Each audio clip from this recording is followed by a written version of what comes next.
Hi everyone. Welcome back to another interesting video. Here begins the interview with the devil. I have uncovered the secret code by which I can pick up your thoughts. I have come to ask you some very plain questions, and I demand that you give me direct and truthful answers. Are you ready for the interview, Mr. Devil? Yes, I am, but you must address me with more respect. During this interview you will address me as Your Majesty. By what right do you demand such royal respect? You should know I control many people of your world. Do you think that entitles me to be rated as royalty? Do you have proof of your claim? Yes, plenty of it. Of what does your proof consist? Of many things. If you want answers, you will address me as Your Majesty. Some things you will understand, some you will not.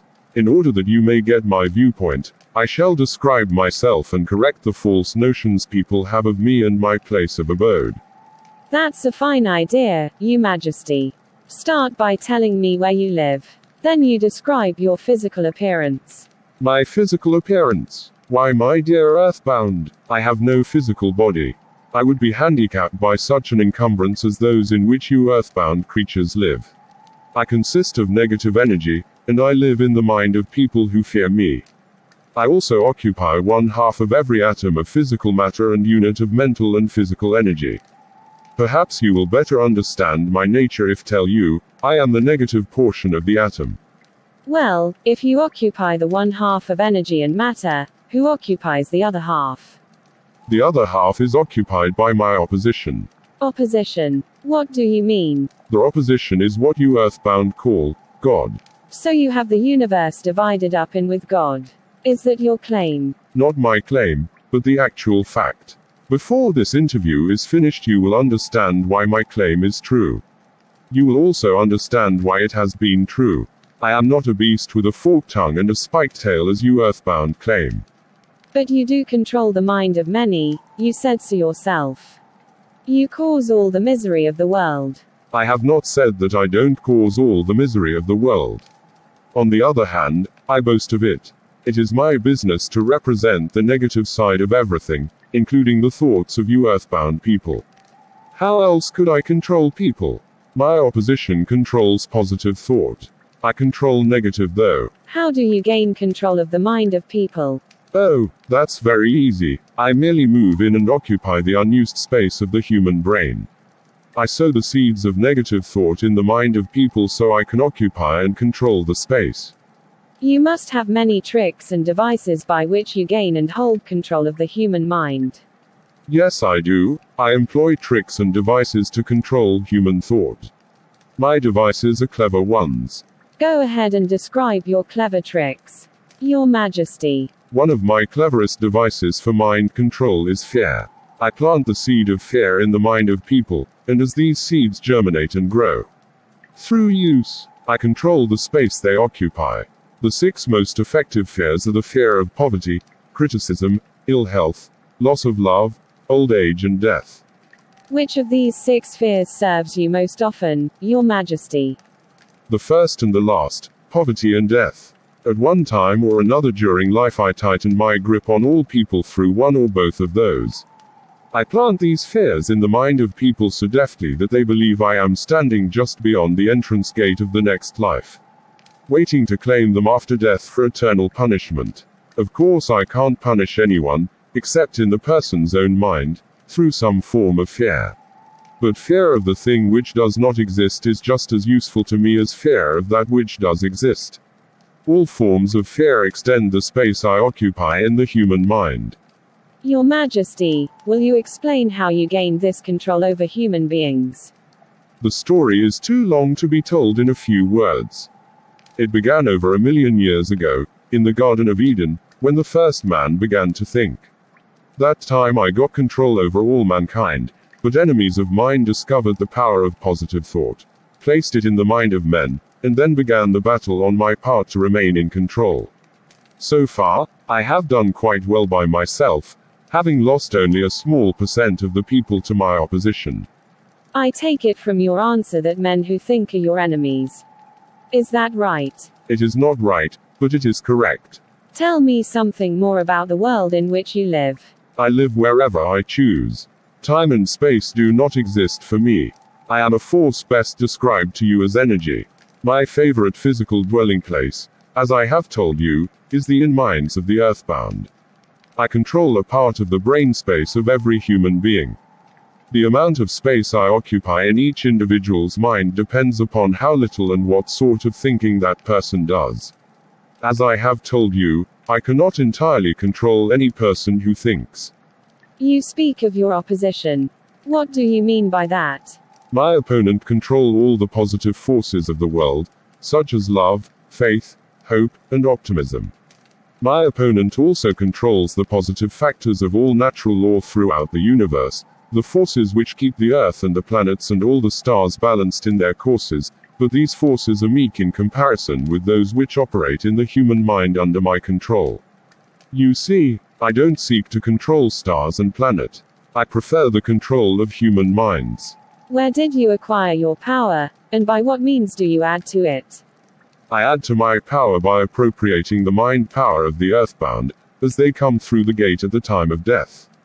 Many who come back to my plane from the earth plane are taken over by me and their mind power is added to my being. I get all who come over with any form of fear. You see, I am constantly at work, preparing the minds of people before death, so I can appropriate them when they come back to my plane. Will you tell me how you go about your job of preparing human minds, so you can control them? I have countless ways of gaining control of human minds while they are still on the earth plane. My greatest weapon is poverty. I deliberately discourage people from accumulating material wealth because poverty discourages men from thinking and makes them easy prey for me. My next best friend is ill health. An unhealthy body discourages thinking. Then I have countless thousands of workers on earth who aid me in gaining control of human minds. I have these agents placed in every calling. They represent every race, creed and every religion. Who are your greatest enemies on earth? All who inspire people to think and act on their own initiative are my enemies. Is it true that you use men who have great wealth? As I have told you, poverty is always my friend because it discourages independence of thought and encourages fear in the mind of men. Some wealthy men serve my cause while others do me great damage, depending on how the wealth is used. That's interesting. Well, tell me why you fear wealth men that don't serve you. It's because their money is being used to isolate and conquer diseases of the physical body, in all parts of the world. Diseases has been one of my most effective weapon. Remember, the fear of ill health is second to the fear of poverty. Their money is used to uncover new secrets of nature in 100 different directions. All of which are designed to help men to keep possession of their own mind. It's encouraging new better methods of feeding, clothing and housing people. It is helping to set high standards in business practice and encouraging business people to conduct business by golden rule. And that is not doing my cause any good. What about these boys and girls, who are said to be on the road to hell? Are you in control of them? Well, I can answer that question only with yes and no. I have corrupted the minds of the young by teaching them to drink and smoke, but they have baffled through their tendency to think for themselves. You say you have corrupted the minds of the young people with liquor and cigarettes. I can understand how liquor might destroy the power of independent thought, but do not see what cigarettes have to do with helping you cause. You may not know it, but cigarettes break down the power of persistence. They destroy the power of endurance. They destroy the ability to concentrate. They deaden and undermine the imaginative faculty, and help in other ways to keep people from using their mind most effectively. Do you know I have millions of people, young and old of both sexes, who smoke 2 packages of cigarettes a day? That means I have millions of people who are gradually destroying their power of resistance. One day I shall add to their habit of cigarettes smoking other destroying habits. Until I shall have gained control of their minds. Habits comes in pairs, triplets, and quadruplets. Any habit which weakens one's willpower invites a flock of its relatives to move in and take possession of the mind. The cigarette habit not only lower the power of resistance and discourage persistence, but it invites looseness in other human relationships. I never thought that cigarettes are a tool of destruction, but your explanation throws a different light on the subject. How many converts to the habit do you now claim? I am proud of my record. Millions are now victims, and the number is increasing daily. Soon I shall have most of the world indulging in the habit. In thousands of families, I now have followers of the habit, including every member of the family. Very young boys and girls are beginning to take up the habit. They are learning how to smoke by observing their parents and older brothers and sisters. Which do you consider to be your greater tool of gaining control of human minds, cigarettes or liquor? Without hesitation I say cigarettes. Once I get a young person to join my 2-package-a-day club, I have no trouble in inducing that person to take on the habit of liquor. Over indigence of sex, and all other related habits which destroy independence of thought and action. Your Majesty, when I began this interview I had you all wrong. I thought you were a grand and fake, but I see now that you are quite real and powerful. Your apology is accepted, but you not have bothered. Millions of people have questioned my power, and I got most of them at the gate as they come over. I ask no one to believe me. I prefer people fear me. I'm not a beggar. I take what I want by cleverness and force.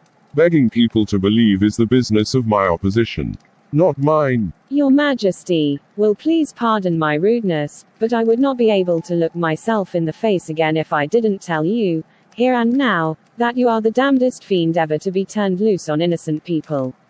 I always had the wrong conception of you.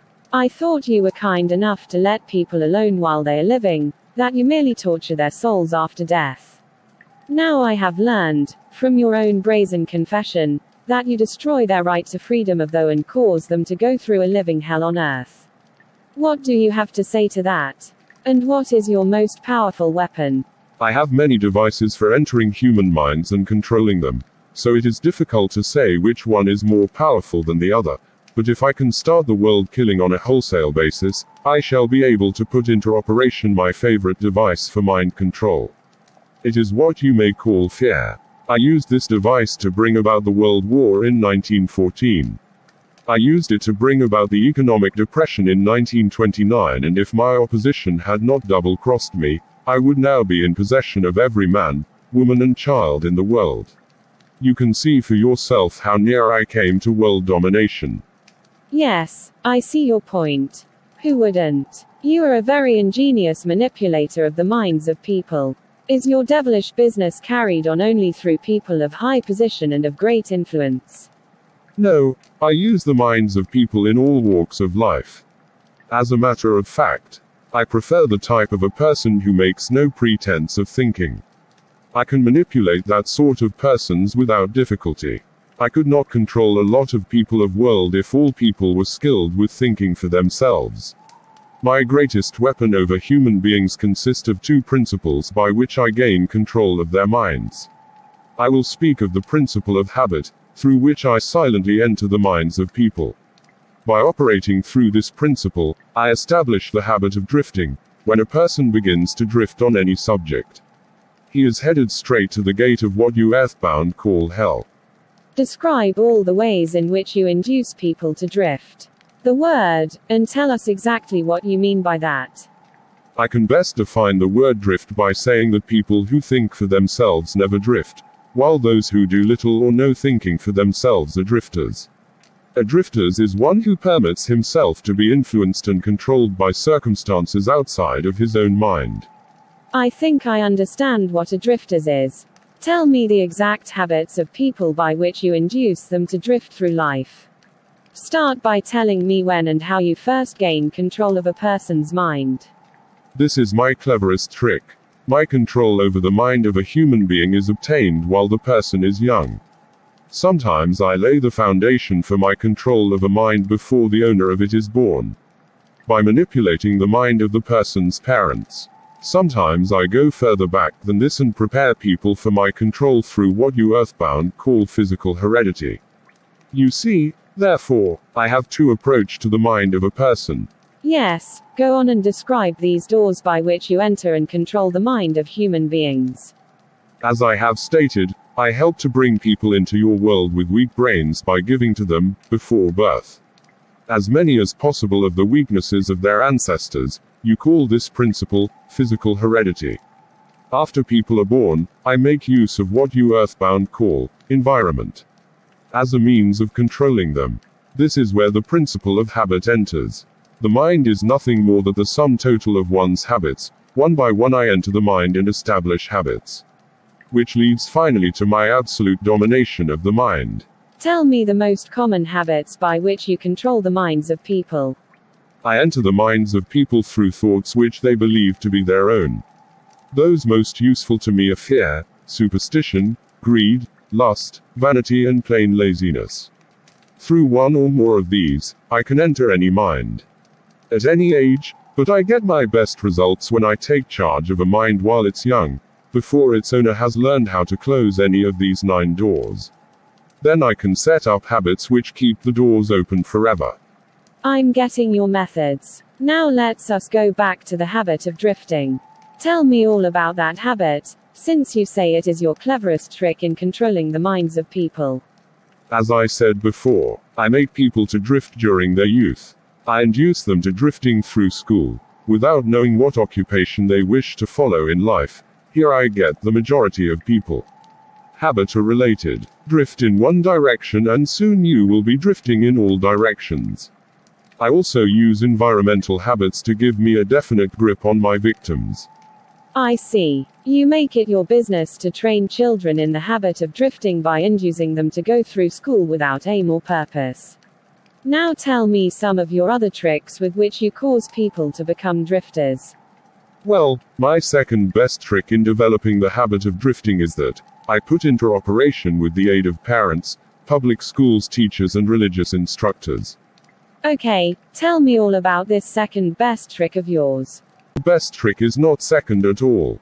It is first. It is first because without it I never could have gained control of the minds of youths. Parents, school teachers, religious instructors, and many other adults unknowingly serve my purpose by helping me to destroy children's habit of thinking for themselves. They go about their work in various ways, never suspecting what they are doing to the minds of the children or the real cause of the children's mistakes. I can hardly believe you. Your Majesty, I have always believed that children's best friends were those closest to them. Their parents, their school teachers and their religious instructors. Where would children go for dependable guidance if not those who have charge of them? That is where my cleverness comes in. I take possession of people during their youth, before they come into possession of their own minds, by using those who are in charge of them. I especially need the help of those who give children their religious instructions, because it is here that I break down independent thought and start people on unprovable ideas concerning a world of which they know nothing. It is here also I plant in the minds of children the greatest of all fears, the fear of hell. I understand that it's easy for you to frighten children with threats of hell. But how do you continue to make them fear you and your hell, after they grow up and learn to think for themselves? Children grow up, but do not always learn to think for themselves. Once I capture the mind of a child, through fear, I weaken the child's ability to reason and to think for himself, and that weakness goes with the child all through life. Is that not taking unfair advantage of a human being, by contaminating his mind before he comes into full possession of it? Everything is fair that I can use to further my ends. I have no foolish limitations of right and wrong. I use every known human weakness to gain and keep control of the human minds. I understand your devilish nature. Now let us go back to further discussion of your methods of inducing people to drift to hell, here on earth. From your confession, I see that you take charge of children while their minds are young and pliable. Tell me more of how you use parents, teachers and religious leaders to ensnare people into drifting. One of my favorite tricks is to coordinate the efforts of parents and religious instructors, to work together in helping me to destroy the children's power to think for themselves. I use many religious instructors to undermine the courage and power of independent thought of children, by teaching them to fear me. But I use parents to aid the religious leaders in this great work of mine. How do parents help religious leaders to destroy their children's power to think for themselves? I never heard of such a monstrosity. I accomplish this through a very clever trick. I cause the parents to teach their children to believe as the parents do in connection with religious system, politics, marriage and other important subjects. In this way, as you can see, when I gain control of the mind of a person, I can easily perpetuate the control by causing that person to help me fasten it upon minds of his offspring. In what other ways do you use parents to convert children into drifters? I cause children to become drifters by following the example of their parents, most of whom I have already taken over and bound eternally to my cause. In some parts of the world I gain mastery over children's minds and subdue their willpower in exactly the same way men break and subdue animals of lower intelligence. It makes no difference to me how a child's will is subdued, as long as it fears something. I will enter its mind through that fear and limit the child's power to think independently. It seems that you go out of your way to keep people from thinking. Yes, accurate thought is death to me. I cannot exist in the mind of those who think accurately. I do not mind people thinking as long as they think in terms of fear, discouragement, hopelessness, and destructiveness. When they begin to think in constructive terms of faith, courage, hope and definiteness of purpose, they immediately became allies of my opposition and are therefore lost to me. I'm beginning to understand how you gain control of the mind of children through the help of their parents and religious instructors. But I don't see how the school teachers help you in this damnable work. School teachers help me gain control of the minds of children, not by what they teach the children, but by what they don't teach them. The entire public school system is so administered that it helps my cause by teaching children almost everything except how to use their own minds and think independently. I live in fear that someday, some courageous person will reverse the present system of school teaching and deal my cause a death blow. By allowing the students to become the instructors, using those who now serve as teachers only as guides to help the children establish ways and means of developing their own minds from within. When that time comes, the school teachers will no longer belong to my staff. I was under the impression that the purpose of all schooling was to help children to think. That may be the purpose of schooling, but the system in most of the schools of the world does not carry out the purpose. Children are taught not to develop and use their own minds, but to adopt and use the thought of others. This sort of schooling destroys the capacity for independent thought, except in a very rare cases where children rely so definitely upon their own willpower that they refuse to allow others to do their thinking. Accurate thought is the business of my opposition, not mine. What relationship, if any, has your opposition with homes, the churches and the schools? Your reply to this question should be interesting. Here is where I make use of some of my clever tricks. I cause it to appear that everything done by parents, the school teachers, and the religious instructors, is being done by my opposition. This diverts attention from me while I manipulate the minds of the young. When a religious instructors try to teach children the virtue of my opposition, they generally do so by frightening them with my name. That is all I ask of them. I kindle the flame of fear into proposition which destroy the child's power to think accurately. In public schools, the teachers further my cause by keeping the children so busy cramming non-essential information into their minds, they have no opportunity to think accurately, or time to analyze correctly the things their instructors teach them.